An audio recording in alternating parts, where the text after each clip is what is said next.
வணக்கம். POK அதாவது பாகிஸ்தான் ஆக்கிரமிப்பு காஷ்மீர் பற்றி சமீப காலமாக அதிக அளவில் பேசப்பட்டு வரும் ஒரு விஷயம் உள்ளது. காஷ்மீர் எப்போதுமே இந்தியாவின் ஒருங்கிணைந்த பகுதியாக இருந்தது என்று சொல்வதை தாண்டி அதை மீட்பதற்கான எந்த முயற்சியும் முந்தைய அரசுகளால் அறியப்பட்டிருக்கவில்லை. ஆனால் 2014 நரேந்திர மோடி அரசு பதவிக்கு வந்ததில் இருந்து பாகிஸ்தான் ஆக்கிரமிப்பு காஷ்மீரை மீண்டும் கைப்பற்றுவது குறித்த பேச்சுக்கள் அதிகரித்துள்ளன. ஆக்கிரமிப்பு காஷ்மீர் இந்தியாவின் ஒருங்கிணைந்த பகுதி என்றும் காஷ்மீரை திரும்ப கொண்டு வருவதற்காக எதையும் செய்ய தயார் என்றும் உள்துறை அமைச்சர் அமித்ஷா நாடாளுமன்றத்தில் கூறியிருந்தார். அதற்கு முன்னதாக பாகிஸ்தான் காஷ்மீரை அத்துமீறி ஆக்கிரமித்து வைத்துள்ளது என்றும் அதனால் பாகிஸ்தான் அங்கிருந்து வெளியேற வேண்டும் என்று எச்சரிக்கைகள் விடுக்கப்பட்டுள்ளன. மோடி அரசு அமைந்த பின்னர் பாகிஸ்தான் ஆக்கிரமிப்பு காஷ்மீரை திரும்ப கைப்பற்றுவதற்கான நகர்வுகளின் பாகமாகத்தான் இத்தகைய கருத்துக்கள் வெளிப்படுகின்றன என்று கூறப்பட்டது. இந்திய மக்கள் அனைவருக்கும் நரேந்திர மோடி அரசின் மீது முழு நம்பிக்கை ஏற்பட்டது எல்லை தாண்டி நடத்தப்பட்ட சர்ஜிக்கல் ஸ்ட்ரைக்குகளுக்கு பிறகுதான். இந்தியாவிற்கு எதிரான தீவிரவாத நடவடிக்கைகளை ஒரு பினாமி யுத்தம் என்ற தளத்திற்கு உயர்த்தியது பாகிஸ்தான்.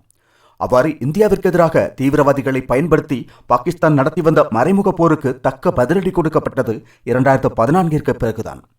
இந்தியாவிற்கு எதிராக ஏதேனும் சாகசங்களில் ஈடுபட நினைத்தால் எல்லை தாண்டியும் இந்தியா தாக்குதல் நடத்தும் என்று பாகிஸ்தானுக்கு உணர்த்தியது சர்ஜிக்கல் ஸ்ட்ரைக்குகள் தான்.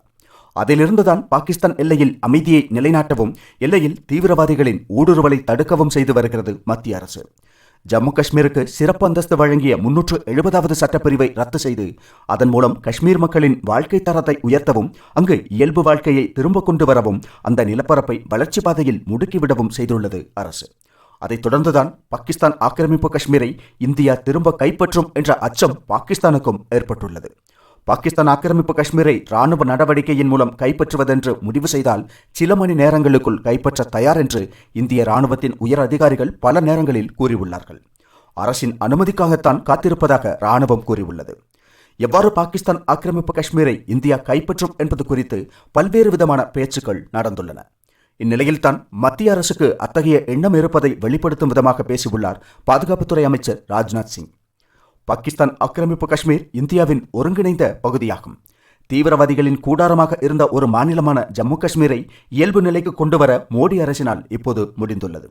அங்கிருந்து வெளியேறிய காஷ்மீரி பண்டித்துகள் கூட இப்போது திரும்பி வருகிறார்கள். 30 ஆண்டுகளுக்கு மேல் அங்கு இயங்காமல் இருந்த திரையரங்குகள் இப்போது இயங்க தொடங்கியுள்ளன. அனைத்து மதங்களைச் சேர்ந்த மக்களின் விழாக்களும் கொண்டாட்டங்களும் எல்லாம் இப்போது நடைபெறுகின்றன. முன்பு தீவிரவாத அமைப்புகள் கட்டுப்படுத்தி வைத்திருந்த அந்த மாநிலம் இன்று பாரதத்தோடு முழுமையாக ஒருங்கிணைக்கப்பட்டுள்ளது. அவ்வாறு இப்போது காஷ்மீரில் நிலவக்கூடிய அமைதியும் இயல்பு நிலையும் வளர்ச்சியும் எல்லாம் பாகிஸ்தான் ஆக்கிரமித்து வைத்துள்ள காஷ்மீர் மக்கள் கவனித்து வருகிறார்கள் என்றும் அவர்கள் வளர்ச்சியின் பக்கம் சேர்ந்து நிற்க விரும்புகிறார்கள் என்றும் அதனால் அம்மக்கள் இந்தியாவுடன் இணைய விரும்புகிறார்கள் என்றும் கூறியுள்ளார் பாதுகாப்புத்துறை அமைச்சர் ராஜ்நாத் சிங். அதனால் மக்களின் விருப்பத்தை கவனத்தில் கொண்டு பாகிஸ்தான் ஆக்கிரமிப்பு காஷ்மீரை கைப்பற்றுவதற்கான நகர்வுகள் மேற்கொள்ளப்படலாம் என்று அவரது இந்த கருத்தின் மூலம் மதிப்பிடப்படுகிறது. 2ஆம் மோடி அரசு சிறப்பு அந்தஸ்து என்ற பெயரில் இந்தியாவின் மற்ற மாநிலங்களில் இருந்து வேறுபட்டிருந்த ஜம்மு காஷ்மீரை அதற்கு வழிவகை செய்த 370ஆம் சட்டப்பிரிவை ரத்து செய்ததன் மூலம் இந்தியாவோடு முழுமையாக இணைத்ததை நாம் அறிவோம். அதுபோல 3வது முறை அமையும் மோடி அரசு பாகிஸ்தான் ஆக்கிரமித்து வைத்துள்ள காஷ்மீரையும் இந்தியாவுடன் சேர்க்கக்கூடும் என்ற சூச்சனையாக ராஜ்நாத் சிங்கின் இந்த கருத்தை புரிந்து கொள்ளலாம்.